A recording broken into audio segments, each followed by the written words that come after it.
It's Joe from Level Up Your Gym, again with a great episode on the way with Joey from Lion's Den.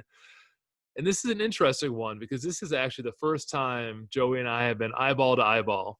He's someone that I came across on YouTube, and he was talking about a lot of the principles that I want to hammer home for the coaches listening.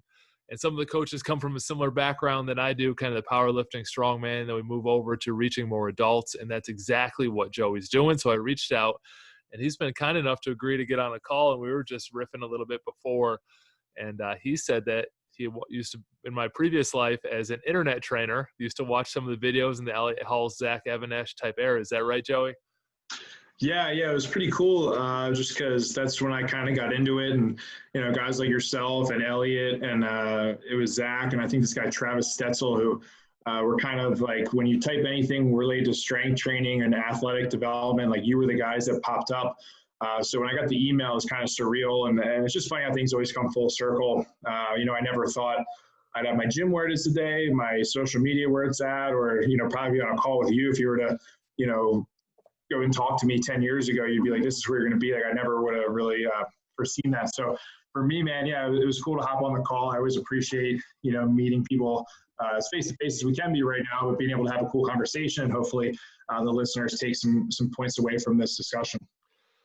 And that is a cool topic. I haven't really shared it with all the young bucks on the calls that they don't even really know about my previous internet life, but I'll give them the very short version is that I had done a lot of the training online. I had a great mentor, James Smith, Smitty Diesel from the Diesel crew, would take me around to all these gyms. And I spent about 4 or 5 years traveling the country, learning as much as I could from every gym I could get into.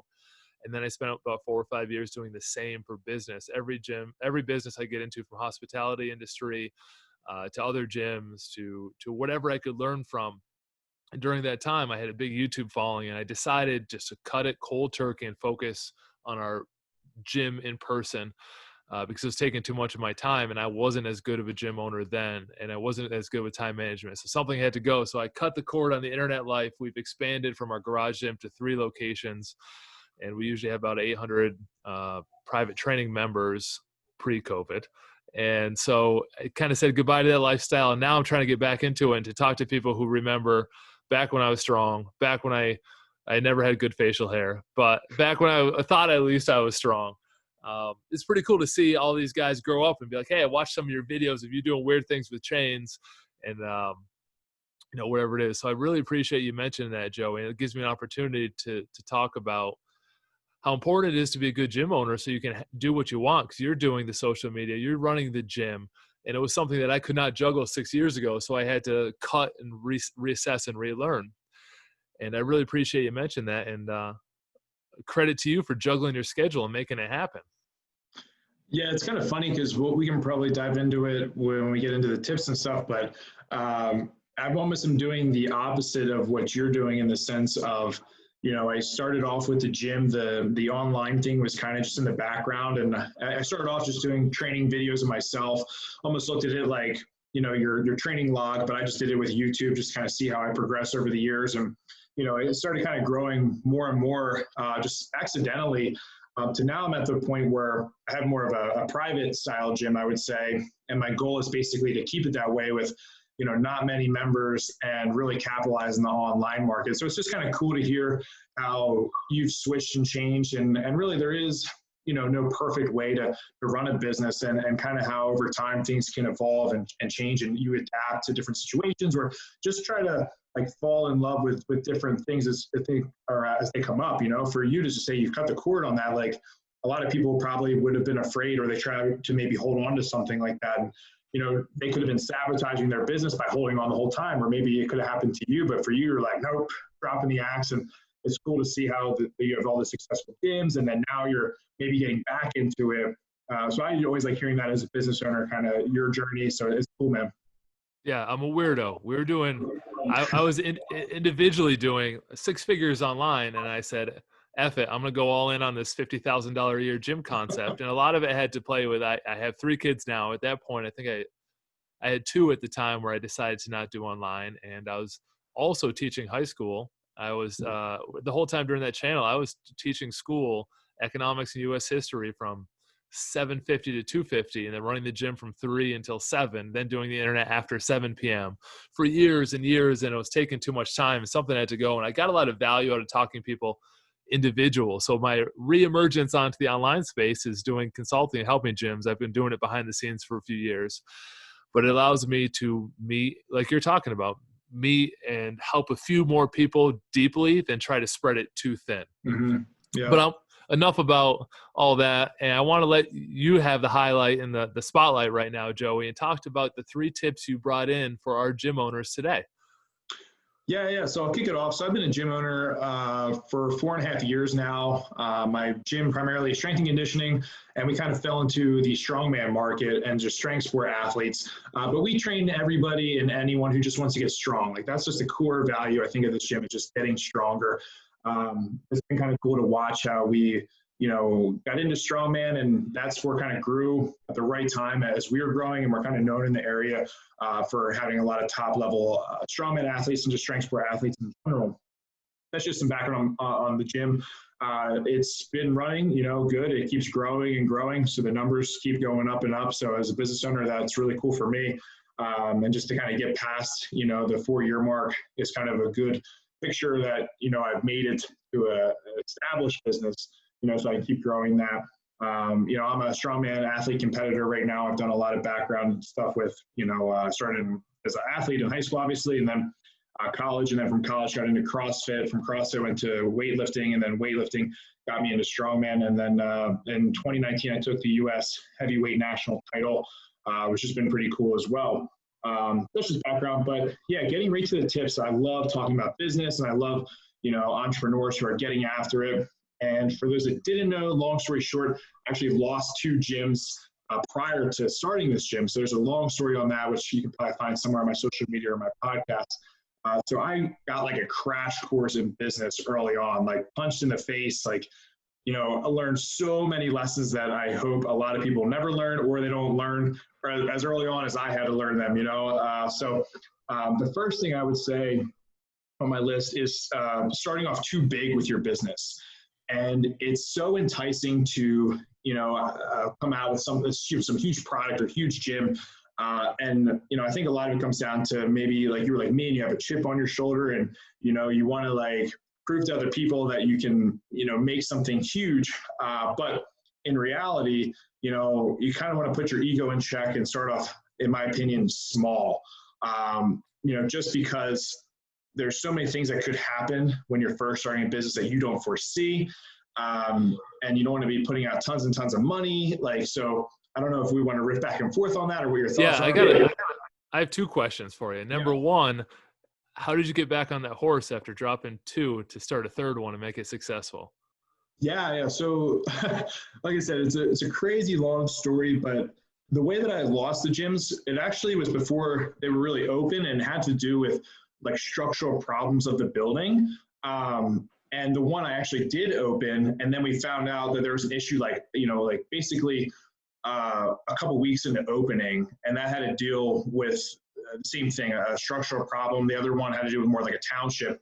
But it was like, man, dude, I had all these people pre-signed up. Like, people were hype. I had a social media presence at this point. And then, I had to come out. It was like the most embarrassing thing of my life. Like, having to say, like, yeah, guys, like everything I've basically been talking about, like, not happening. And I got like super depressed. And there was a point where I thought that, I wasn't going to do it. And because the first one happened, I was like, all right, I'm pretty tough mentally, like I'm going to come back. And I did. And then the second one happened. I was like, is this like a sign, like from the universe? God, like whatever, man, like that you need to go and do something else. But I had a really close friend of mine, and like, he kind of just knew as an ultimate low point, but he said to me, and I'll never forget it. He was like, if you give up on this, like that is going to be the true failure. Like, he's like, that will actually be the failure. If you don't like foresee this thing, because he knew how passionate I was about it. He kind of saw, like I started in my garage, like much probably like you did starting out, like doing workouts in parks, and I care so much about the people. So, in my mind, like that really hit me hard. It was like, yeah, like if I don't make this happen, like I would have failed to myself. And like, I never wanted to do that. And I wanted to at least give it a full effort, like to really give it a shot. And if that didn't work out, that's a different story. But I really didn't even get the doors open yet. So it's almost like I didn't get the full taste of what my potential was in starting a gym business. So that's kind of where that was. It was just like something deep within me, man. Like I had to do it. If I didn't do it, that would have been the failure. How long have you had the third one open now? This one's been open for 4 years. And do you have a family, Joey? No, I'm a single man and my dog. So I was trying to guess, but you have a lot of plants. I don't remember having plants as a single man, but yeah, I got plants, I got dogs. Like we said earlier, when you Google the Lion's Den, you may find out how I actually front this whole business. I did. I tried. I like to do my homework on all the guests, and I originally found an adult novelty store, but that was the wrong website. Yeah. Just to clarify, I have no affiliation with that. People say they want the internet. But basically, kind of just getting back to it is I think a lot of people, man, it's almost just like trying to take out a ton of money and buying a fancy sports car, right? And it's like they want something to prove or something to show. And often what I find with business owners and even my first location, it was a very expensive spot because it was a retail location. It was in a main town. And my philosophy was, there's going to be a ton of traffic of people walking by, so people are just going to kind of walk into my doors. And honestly, like from being there and kind of having it open for a little bit, that was like the farthest thing from the truth, and it was kind of shocking to me and how much I was paying for. So, being able to start small, and what I mean by starting small is like I started in my 2-car garage at the time, and I was running athletes out of there until that kind of got to a point where I was like, all right, like this needs to be a lot more legit, and I need to either sublease space from somebody, which I did for a little bit, and then kept growing in that small space to the point where you almost feel suffocated, like that there's just no more space at all. Like you're trying to just milk every square foot that you can, and you're keeping that cash flow as best as possible before you jump and you take that bigger step, and it looks cool when you have a huge gym and you have all this awesome equipment, but it's not cool when the bills are coming in and you can't keep up with the rent or utilities. And we'll get to it, but things in the world happen like COVID, and now you're like, okay, all I have is, this brick and mortar business. There's no other way for me to drive revenue. Like, what do I do now? So I always suggest just starting off small, having a ton of months rent put in the bank, just because you're going to have high weeks, you're going to have some low weeks. And then, with that security blanket, it's going to give you a lot better shot to stay in the market and kind of just fade out of it. Yeah, a couple points to back you up on that. As special as we all think we are, and as big of our egos are, and as great of a trainers as we think we are, the demographics show that most of your members are going to come within 3 to 5 miles. So if you're within 3 to 5 miles, isn't very dense, and you build a 10,000 square foot facility, 15,000 square foot facility, with the dreams that people are going to come from all over the state to visit you, it's just not reality. It's just, they might visit you for a couple of clinics, couple of workshops, but for your paying members, you're going to get them within 3 to 5 miles. And so the most successful gym owners I've worked with over the last 4 or 5 years have been ones that have smaller facilities and lower overhead. It gives them the flexibility and freedom, like you just hinted at, when COVID hits, that they're not getting buried.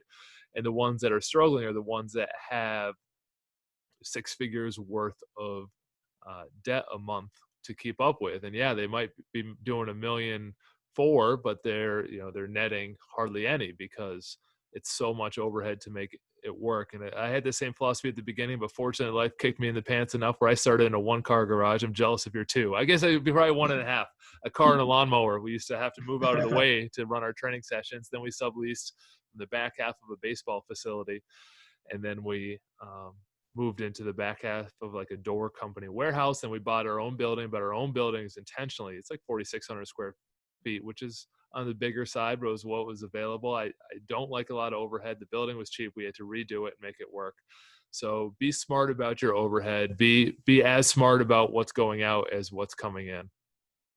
Yeah, I couldn't agree more, man. And that's often what I tell people. And, I'm sure you get, all these emails and people you talk to. Sometimes it's like, they're like, yeah, dude, I'm looking at like 10,000 square feet. And I'm just sitting there and my eyes get kind of wide. And I'm like, they haven't even, looked at the cost long-term. They haven't even, I'm like, what are the numbers here? They're kind of like, it's going to work out. It's going to be good. And I'm like, I don't know about that, my man. Like, we got to have a reality check here. Like, why don't we start at like 2,000 square feet, and gradually build. But yeah, so couldn't agree more.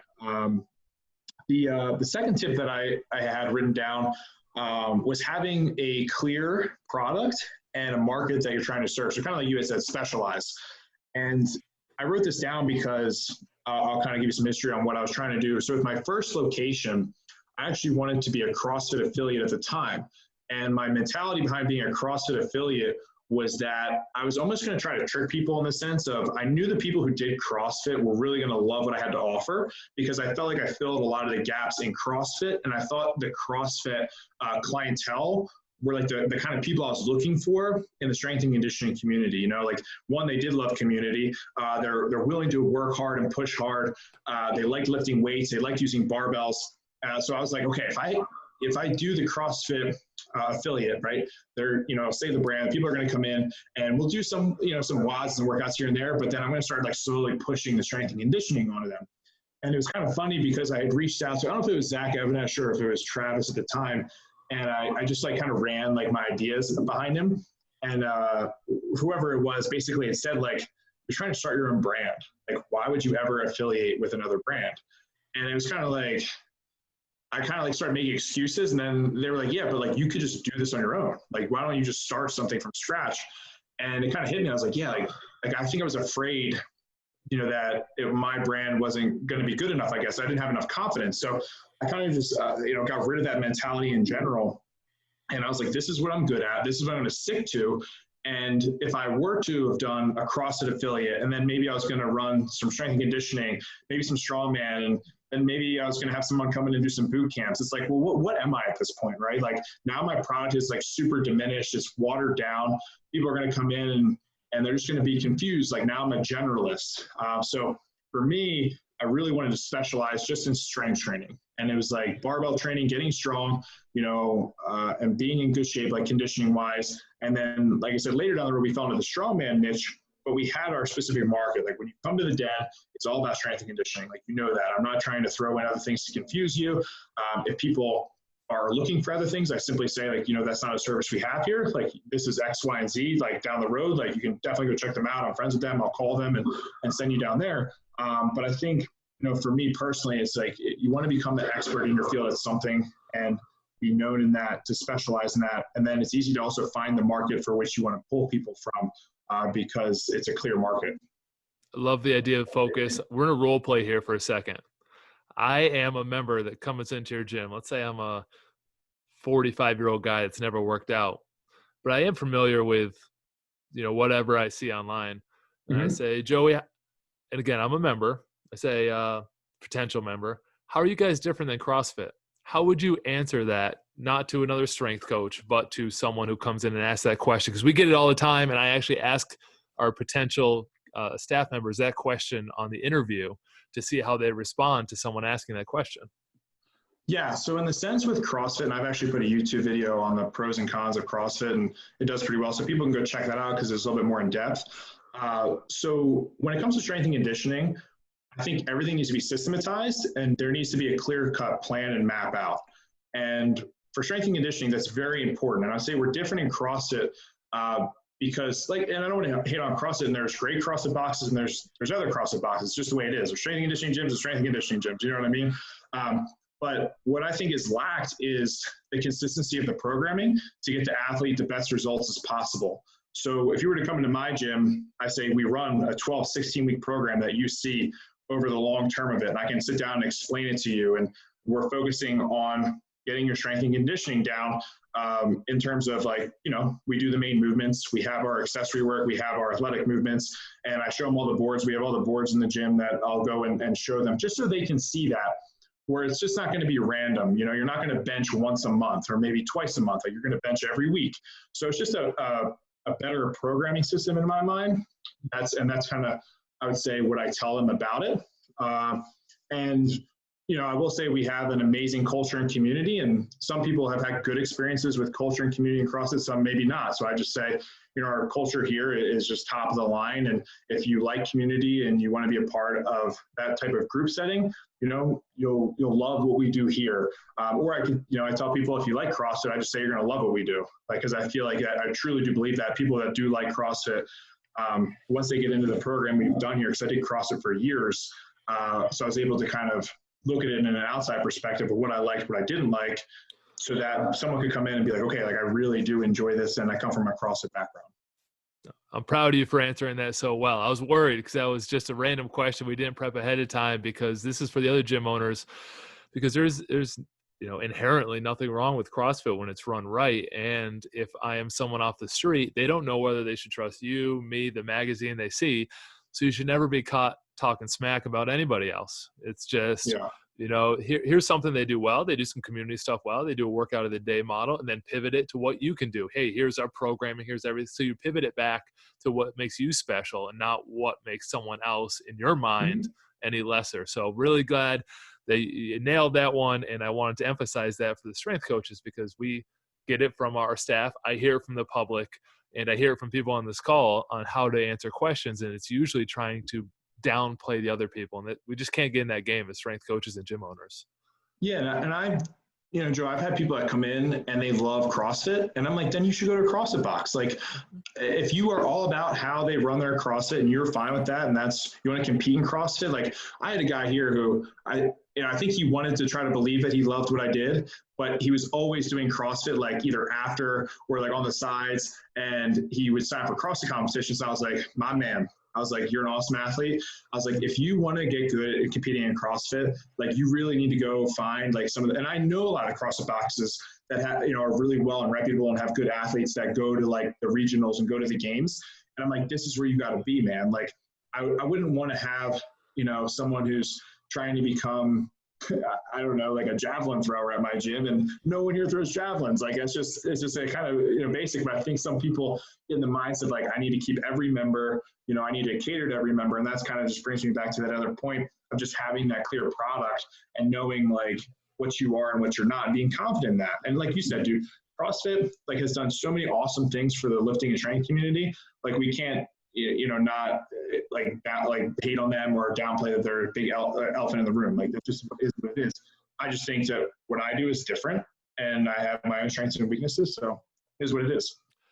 Yeah, this is reinforcing your example of having your focus on your own product and service, is that we're just using CrossFit as an example here, because I'm sure there's some CrossFit owners that are listening to it, and hopefully you're picking up the positive things we're saying about it. But if someone goes into your CrossFit gym and says, how are you different than Curves? You should have your answer ready. Or how are you different than Synergy, like my company? Or how are you different than a commercial gym? These are all things you need to be able to answer by knowing what your product and service is, instead of trying to say, oh, we can give you a little circuit training like that, or we can kind of give them a watered down version. And something that Joey said in his intro, I want to get back to, I wrote it down here in my notes, is that they want to focus on getting people strong. And that is, if that's who you want to be, you have to stick with it, because we get a lot of people that don't know necessarily who they are. And, they end up turning into like a weight loss type places, because people come in and say, hey, I want to lose weight. And yes, when you say you're going to want to get people strong, because we did this for years too, and I love it, it's a little bit more of a task to overcome that, to get them to join, because they might not affiliate with that as much as what their friends are saying and everything like that. However, once you get them in and teach them the benefits, your client retention is going to go up much higher. So as long as you know who you are and you balance all these things out, you're not going to be knocked around by what people say when they come in and out of your gym. Mm-hmm. Yeah, absolutely. Could not agree more. And another side thing that we do, and I'm sure you talk about this all the time, is just giving the people some sort of, trial or free, like we do that all the time. Like, I give people 10 days at my gym to just come in and check out the facility. And typically if they stay for 10 days, like their retention rate is crazy high. I'll know within the first day or so. Honestly, I'll know by just them walking in for the first time if they'll become a member or not. Like, I've gotten pretty intuitive with that.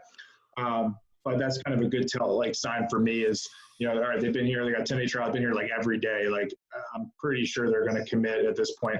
Or they'll come in one day, try to do some stuff, and I'm just like, I don't foresee them probably joining. but based on how they're acting, I kind of know that's okay. It's not the place for them. So the last one that I had on here, and this one that has majorly impacted in my life and my business, is having social media and online presence. Hands down, that has grown to a huge level, which I never really would foresee. And then I really started to push it hard. But I think now more than ever, especially with COVID going on, we had a lot of brick and mortar businesses and gyms, and that was their main driver of revenue, is just the memberships. And once COVID happened and then everybody's forced to shut down, like, what do you do? And I was lucky enough to get in on it early when it wasn't, a cool thing to be an influencer on social media. People thought, you're like, what are you doing with your life? Why are you making videos? Like, you should be putting a lot more time into personal training. I've been able to make a substantial income off of that with my online market. So selling programs, selling apparel, doing phone calls with clients. Like, there's so many ways you can go about running your online business. But I just really hope that with the times that we're in, it's a wake-up call for people who didn't have any other streams of revenue to consider that. And almost in the back of your mind, not that it will or won't happen, but I've already in my head said, okay, we're going to get shut down again. And I've already planned for, if that's going to happen, how can I survive another shutdown? And I just hope that other business owners are starting to think that way, whether it does or it doesn't, but it's got to be a plan that's embedded just from what we saw. And I want all the gyms to succeed out there. I love when gyms are killing it. I love when people are passionate. It's the worst thing ever to see a gym shut down. Have someone, they put in so much work and they've developed such a cool culture and community. So we can talk about whatever you want with that aspect of it, but it's been a changer. I want to dive in that a little bit, because let's, again, role play a little bit, that I've just started my gym, and I have a Facebook page, and I post some pictures of me exercising or something like that, and they're not getting much engagement. It makes me sad and emotional every time I log in. I don't see my engagements. What are some tips that you can provide that people can put on their gyms? First of all, their gyms, because I know it's got to be a little different. We had Sam Tooley. I don't know if you know Sam on the show from Alpha Fit in New Jersey. He's a big run coach. So his Instagram's all Sam Tooley running. His facilities are all Alpha Fit based, and he makes a good revenue off of being a run coach and being an influencer in that space. But what's the difference between posting on your Instagram and what you're trying to put out on your gym's page?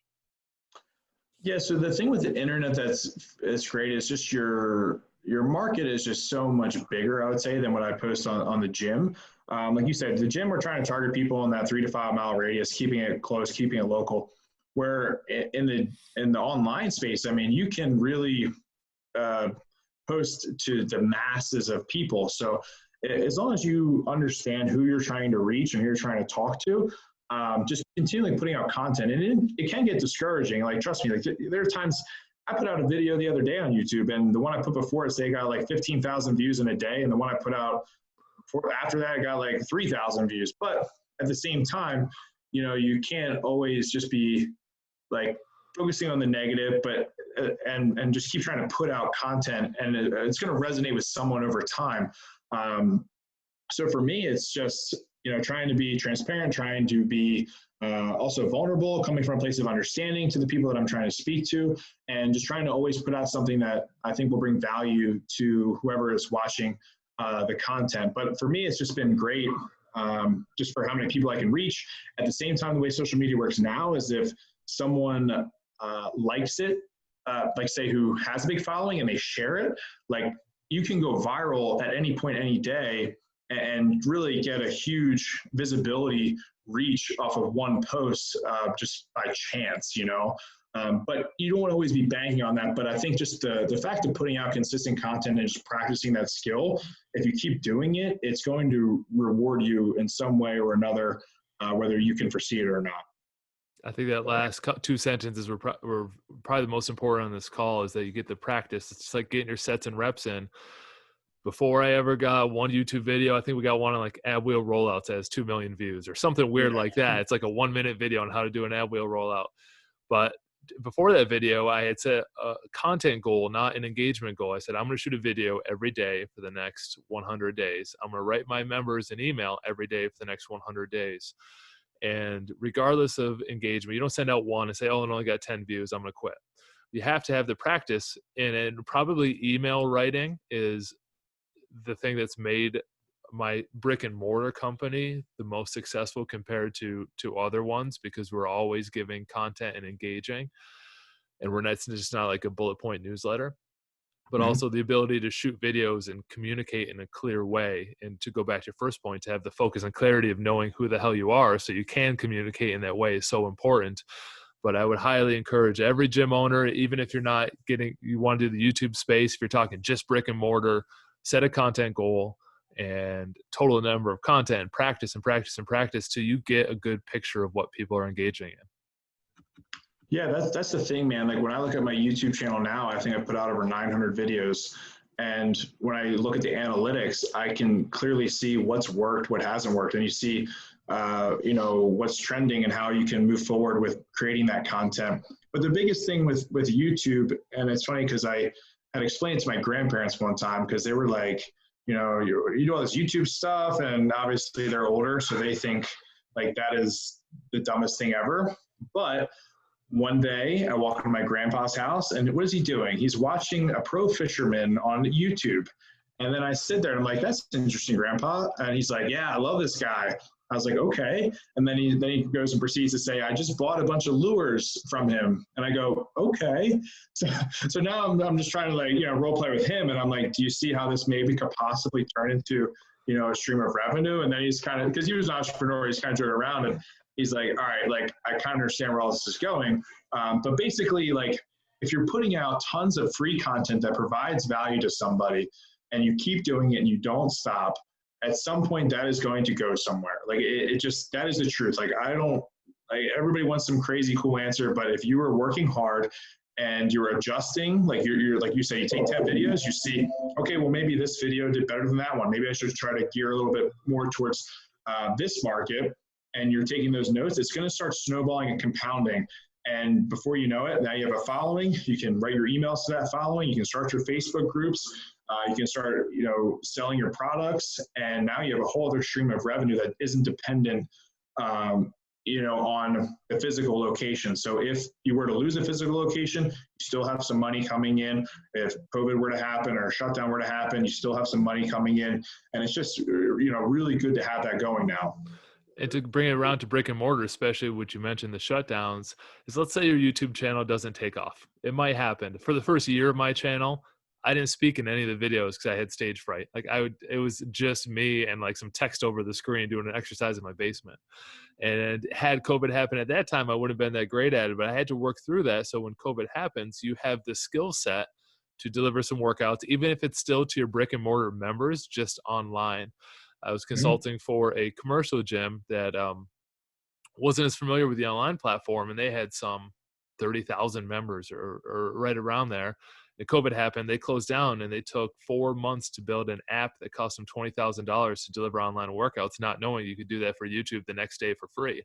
So being a little bit more well-rounded can come through in the clutch. Someone says, hey, I got a quarantine. Say, no problem. Here's a couple workouts I made on YouTube. Yeah, exactly. And I think it's nice too, even as a whole separate thing, it's just the amount of content that I've created now. Like I can just do so many things with that content. Like even on the content platform that we have, right? Like I can just take a YouTube video, or I can transcribe that YouTube video, and now we have a text, or I can take a snippet, or, I can actually compile my YouTube videos that maybe had good information into a podcast episode where I just call it like everything you need to know about a bench. And it's like kind of like working smarter, not harder in that sense, and just creating that pillar content. So there's just so many benefits of it.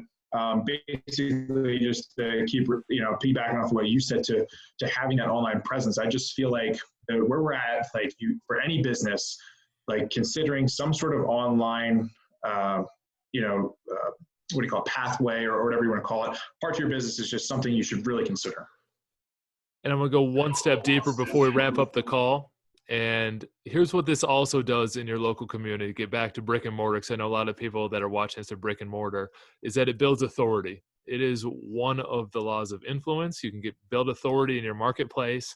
And if you can say my YouTube videos have been viewed by 20 million people, it builds instant authority. And you can do it in other ways by going to speak in your chamber events or whatever it is. But the idea is to get out and create this content and build yourself as the authority in your marketplace in your area. And there's a lot of different ways to do it. You can do it on YouTube.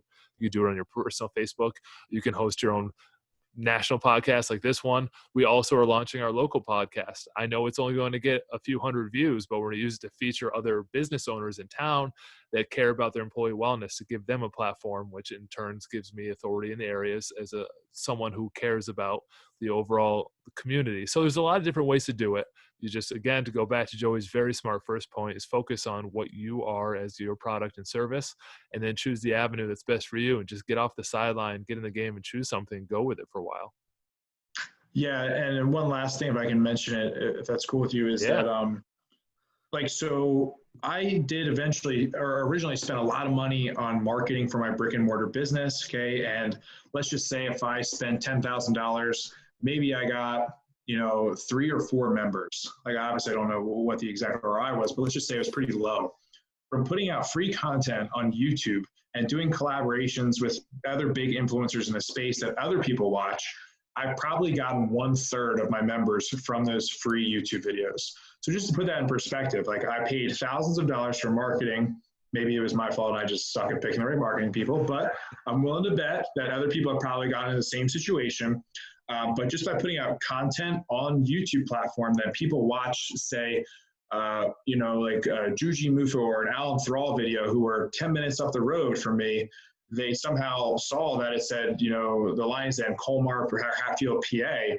Oh my gosh, like they never knew that it was there. So that just blows my mind. And the amount of people that have just walked in from watching YouTube videos, that's like the coolest thing ever, man, because I just made these videos for free to just deliver some content value to people. And now I got them as full-time gym members. So, try to look at it outside the box on how you never know, like a video you made 3 years ago could somehow draw members at any point to your gym. And that the ROI is crazy because it's just your time that you're giving up. So if you have the time and you can put in a little extra work in there, it could benefit you down the road. Without a doubt, this is to go full circle. The reason why Joey's here spitting a lot of value at everyone, doing a great job, is probably because he's came across a couple of my YouTube videos in the far past. Not just a weirdo emailing people at random, but the reason why Joey's on this, and we've been at this for 12 days. We've had 9 episodes. We have guys like Joe Ken, NFL Strength Coach of the Year. We got AJ Roberts on coming up in an already recorded episode. All these people is because you did the work and you built the authority in the space. And this is probably 6 years after I actually took a serious YouTube video, and it still pays dividends. So give yourself credit for the knowledge you have and put yourself out there. It can really pay dividends in the long run. Absolutely. All right. I want to tell people where they can learn more about you. So Joey, what's your website, and can you spell it for them? Yeah. So the website is zatstrength.net. So SZAT, and then the word strength.net. And that's just a content platform for anyone who's looking to get stronger. We have tons of articles on there, videos. It's just a hub for strength and conditioning content. I'm trying to be like the next T Nation. If you guys even remember who T Nation was, I'm trying to build a better and a bigger platform. So that's my goal. So if you're into that kind of stuff, go ahead over there, check that out. YouTube channel, same thing, Zat Strength. And then there is the gym, obviously the Lions Den, which obviously don't type that in Google, put Lions Den Elite Training. And you're going to get the gym in Hatfield, Colmar, PA. And the gym Instagram is just Lions Den Elite Training. So you can follow any of those plugs. I'm sure one will send you to the other. But that's where we're at. All right. Sit tight for just a second. I'm going to do the outro, and then we'll talk for just one more second, Joey, because I want to give people some direct action steps to do, right? Meow. And that is to go to Joey's website and his Instagram. We've just talked about all the content. Scroll through and see what sort of stuff he's put out. You can go through and see lots of examples, and that's usually where you're going to spark some ideas in your own mind and take them off and write them down immediately so you don't lose momentum. and then press record and get some of your own stuff done. And the second step for all of our listeners, you're crazy if you haven't gone to levelupyourgym.com and got our free daily video series for gym owners. 100 free videos I've already shot, professionally done. You get them in your inbox 3 to 5 minutes every morning, and it'll guide you to grow your gym and add more members. So those are the 2 steps I would take today. Joey, thank you so much for being on our show, and we will talk to you on the next episode.